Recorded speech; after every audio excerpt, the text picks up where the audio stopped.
Hola, Dios les bendiga. Bienvenidos a la clase número 11 de la materia de costumbres y geografía 2. En este caso vamos a estar hablando un poco acerca de la forma de supervivencia del pueblo de Israel y vamos a comenzar hablando un poco acerca de las higueras, ¿verdad? Ahí les he puesto una imagen que de alguna manera pues les puede ayudar a identificar el tipo de árbol del que estamos hablando. Dice, las higueras eran apreciadas por su fruto y por la sombra. También para ellos, ¿verdad? Era tan importante una higuera como hablar de la vida. Y la higuera dice que vino a ser un símbolo de seguridad y prosperidad. Cuando Jesús se encontró por primera vez con Natanael, este había estado sentado bajo una higuera. Eso lo vemos en Juan 1:48. Siempre, ¿verdad? Mi recomendación es que ustedes puedan buscar en la Biblia cada referencia para que ustedes puedan tener un panorama completo, ¿verdad? Del ejemplo. Luego dice, el árbol cultivado se plantaba frecuentemente en una viña. Si se dejaba que el árbol creciera hasta toda su altura, dice que podía llegar hasta 10 metros, es decir, 30 pies. Pero si se encontraba en un terreno roscoso o era podado con regularidad, se podía quedar como en forma de un arbusto. Las hojas de la higuera eran lo suficientemente grandes como para servir de cubiertas a Adán y a Eva. Eso lo vemos en Génesis 3:7, ¿verdad? Donde se dice que ellos se hicieron, ¿verdad? Ropas, vestidos, para cubrirse prácticamente de higuera. Las hojas crecían al acabar la primavera a fines de abril y eran por ello la señal de que se acercaba el verano. Eso lo vemos en Mateo 24:32. Dice que se podía encontrar fruto en el árbol durante alrededor de 10 meses al año. Es decir, los primeros higos maduros estaban disponibles en junio, pero la principal cosecha quedaba madura en agosto. Luego había una pequeña cosecha de higos en invierno. Prácticamente la higuera tenía fruto casi siempre. Dice que luego había una pequeña cosecha de higos de invierno que muchas veces persistía hasta la primavera. Los higos se pueden consumir frescos. Ahí les muestro también una imagen de cómo son los higos, unos que se ven verdes, otros maduros. Se podían prensar para hacer un pan de higos o bien se podían secar. Ezequías empleó los higos como un emplasto, ¿verdad? Es decir, hizo como una masa prácticamente de esto. Luego otro árbol, ¿verdad? Importante que a ellos les podía ayudar para sobrevivir o sacar o de algún producto de eso era el sicomoro o sicómoro, como le llamamos, ¿verdad?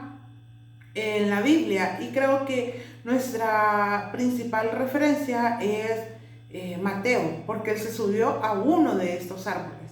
Luego dice, Zaqueo, dije Mateo, Zaqueo, que era el que se subió a un árbol, ¿verdad? Dice, otra forma de árbol frutal similar a la higuera era el sicómoro. Fue de uno de estos árboles que Zaqueo oyó la invitación de Jesús a que descendiera para poder recibirlo como invitado. Este árbol dice que tenía unos 10 metros de alto, son más o menos 30 pies de altura y se plantaba para obtener su madera ligera y duradera, así como por sus frutos. La verdad que nunca he tenido pues la oportunidad de ver un tipo de árbol, pues, pero lo que es, ¿verdad? En el internet podemos encontrar una imagen, ¿verdad? De cómo es ese árbol. Dice que habían árboles jóvenes que eran podados para estimular el crecimiento de la madera en múltiples ramificaciones y que eran podadas al cabo de los 7 años. La misma, que eran las tradiciones extrabíblicas halladas en los registros, permitían al que tomara en arriendo un terreno con un sicómoro que cortara las ramas, solo en el primero de los 7 años de un arriendo. Amós era un recolector del fruto del sicómoro, así como ganadero. Lo vemos en Amós 7 del 14 al 15. El fruto del sicómoro tenía necesidad de cuidados especiales. Para que madurara tenía que ser pinchado y frotado con aceite. El dueño de una plantación de sicómoros permitiría que un pastor llevara a sus animales a pastar bajo sus árboles, a cambio de que el pastor se dedicara a esta monótona tarea, ¿verdad? A estar haciendo eso, a pinchar y a frotar el fruto. Luego, durante la recolección de alimentos, ¿verdad? Lo que hacía el hombre primitivo que vivía en cuevas, cazaba o atrapaba su alimento. Yo creo que eso, pues la mayoría de nosotros ya hemos visto alguna historia, ¿verdad? Acerca de cómo se hacía antes y algunos libros que nos pueden dar referencia de. Fue solo, dice, en la primera revolución agrícola cuando se dieron cuenta de que se podían sembrar semillas de grano en un lugar y cosechar en aquel lugar su fruto. Dice que comenzaron los establecimientos sedentarios. Se hizo necesario vivir en los campos y los mejores campos no estaban siempre cercanos a zonas de cuevas. Posteriormente la casa descendió hasta un nivel relativamente pequeño, aunque Nimrod, que se menciona en Génesis 10:9, y Esaú, ¿verdad?, en Génesis 27:5, eran cazadores. Isaac dijo a Esaú que tomara sus armas, su aljaba y su arco y fuera al campo a cazar. Eso lo vemos en Génesis 27:3. También eso formaba parte de las circunstancias o de las formas en cómo ellos podían sobrevivir. Dice, cuando los judíos ocuparon Canaán, la caza parece haber sido una necesidad, porque había tan poca población que había la posibilidad de que los animales salvajes se multiplicaran contra ellos. Vemos que la caza no era una actividad fácil. Dice que se cavaban fosos para atrapar animales grandes, se cubrían con ramajes y a menudo se construían accesos cerrados porque los animales podían ser empujados hacia el foso. Ezequiel hablaba de cómo un león comedor de hombres fue atrapado en un foso de eso. La imagen lo emplea como imagen de lo que sucedería a los príncipes de Israel, y eso lo vemos en Ezequiel 19 del 1 al 4. Vea que de alguna manera pues sobrevivieron y tenían que buscarse, ¿verdad? No solamente vivir de los frutos de los árboles, sino que por eso estaba ahí la caza. Vea, y ellos se idearon formas de atrapar animales para luego comerlos. En Job 18 del 8 al 10 se refiere a algunos de los métodos de tender trampas. En este caso se hace referencia a un hombre malvado. Luego tenemos que cuando el animal era atrapado se le daba muerte con un flechazo o bien con una lanza o cuchillo. Para eso tenemos Eclesiastés, Isaías, Ezequiel y Amós, que también nos muestran. Dice que las leyes dietarias, ¿verdad?, las dietas que ellos tenían en el Antiguo Testamento prohibían consumir la carne de muchos animales, y eso lo vemos en Levítico 11, ¿verdad?, porque ellos tenían leyes de qué animales podían comer y qué animales no. Y otras leyes, dice, establecían la manera en que los animales debían ser muertos antes de ser consumidos. El animal debía ser desangrado antes de ser consumido. Si el cazador comía algo que él no hubiera muerto, podía haber muerto de suyo o hubiera muerto por otro animal, quedaba ritualmente contaminado. Vea que eso lo vemos en Levítico 17 del 15 al 16. Otro método de sobrevivencia del pueblo antiguo era la pesca. Dice que los antiguos judíos no parecen haber sido muy buenos para gobernar barcas, aunque les gustaba el pescado, y eso lo vemos en Números 11:5. No es hasta los tiempos del Nuevo Testamento que se desarrolla la pesca. Y eso en ese entonces, en el mar de Galilea, Magdala era uno de los centros de la industria de la pesca. El nombre de Magdala significa realmente salazón de pescado. Es decir, que había un gran mercado en la misma Galilea.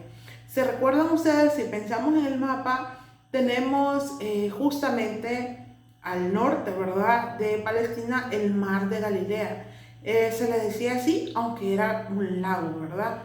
Yo creo que ustedes sí se recuerdan. Luego, hacia el sur, tenemos el Mar Muerto. Entonces, eso estaba hacia el norte. Dice, cuando se ven fotografías de la actual Galilea rural, es difícil darse cuenta de que el lago está rodeado de grandes ciudades con desarrollos en línea a lo largo de las costas entre ellos.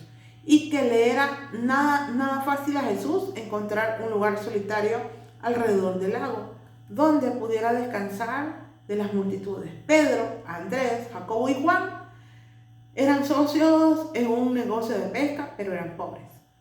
Entonces, no tenían, eran accionistas, ¿verdad? Sin accionistas en una industria rentable. La verdad que ellos eran muy buenos en lo que hacían, pero quizás no tenían como el recurso para poder hacerlo, ¿verdad? Habían varias formas de atrapar los peces que se describen a continuación. Una era la pesca con caña, era que se usa el anzuelo, que creo que es lo más común que se hace, ¿verdad? Y creo que es la forma en la que todos conocemos. Luego tenemos eso, hay un ejemplo donde hablamos en Mateo, ¿verdad? Creo que es Mateo 17, del 24 al 27, donde dice, ve al mar y echa el anzuelo, y el primer pez que saques, tómelo. Ahí se menciona, ¿verdad?, el uso del anzuelo.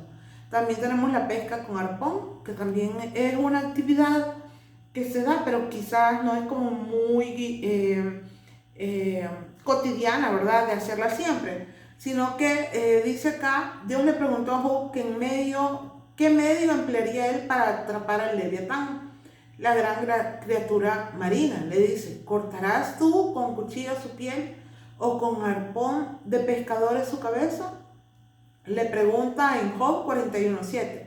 Los hombres salían de noche en una barca con una linterna, colgando de la proa de la embarcación. Al subir, los peces, atraídos por la luz, eran atravesados a arponazos desde el bosque. Luego tenemos la pesca con red arrojadiza o esparabel, que era una red circular, dice, de unos 5 metros o más o menos 15 metros de diámetro, con pesos en sus bordes. Cuando se veía un banco de peces en aguas someras, se echaba esta red sobre ellos para que ellos quedaran atrapados. Ahí también nosotros vemos un ejemplo. Eso, Pedro y Andrés empleaban ese tipo de forma de pescar. Vemos también, dice que la red arrojadiza arrastraba todo lo que se encontraba en el fondo del lago, por lo que cuando era arrastrada hasta la costa podía separar los buenos peces de los desperdicios que se volvían a echar al agua. Eso lo vemos en Mateo 13, del 47 al 48. La otra forma de pesca era la pesca con red barredera.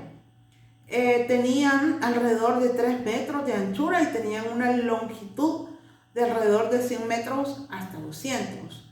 Se suspendía en el agua como una valla de red, ¿verdad? Yo creo que en alguna forma, pues tal vez ya hemos visto este tipo de forma de pescar, quizás más que todo en las películas, quizás que hemos visto en algún tiempo, o no sé si algunos ya han tenido la experiencia de poder hacerlo. Y considero que aquí Dios de verdad ayudó, ¿verdad?, a que pudiéramos los seres humanos ser ingeniosos para saber de qué forma podíamos atrapar los peces y poder ser parte de un alimento que podía ayudar a subsistir, ¿verdad?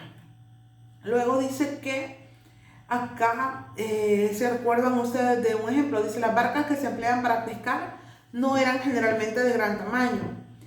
Nada más cabían en ellas 4 hombres holgadamente. Había una gran vela triangular, se izaba en un mástil de madera con una cruz que podía moverse para poder tomar el viento. Dice, el gobierno de la embarcación se hacía hacia popa, con un gran remo que actuaba de gobernable. 2 hombres eran suficientes para tripular la barca y a menudo trabajaban en sociedad con otra barca. Dice que la barca que Jesús empleó con los 12 discípulos sería del mismo diseño, pero quizás un poco mayor. Cuando los discípulos se designaban a pares en la Biblia, Simón y su hermano Andrés, Jacob, hijo de Zebedeo, y su hermano Juan, Felipe y Bartolomé, Tomás y Mateo el publicano, Jacobo, hijo de Alfeo, y Tadeo. Luego tenemos a Simón el celote y Judas Iscariote, el que lo traicionó. Eso lo vemos en Mateo 10, del 2 al 4, ¿verdad?, donde se menciona por pares a los discípulos. Los pares dice que podían representar el orden en que se sentaban en la barca y remaban, como se podía ver desde la posición de Jesús sentado en la popa. Eso lo vemos en Marcos 4:38, y esa parte me pareció muy razonable, ¿verdad? Porque eran los dos que eran quizás como más unidos y que se podían ayudar en un momento de ir a pescar, ¿verdad? De cualquiera de las formas que ellos lo pudieran hacer. Veamos que era muy importante para ellos siempre tener el alimento, y pues la pesca, ¿verdad? A algunos árboles pues también les ayudaban a poder sobrevivir.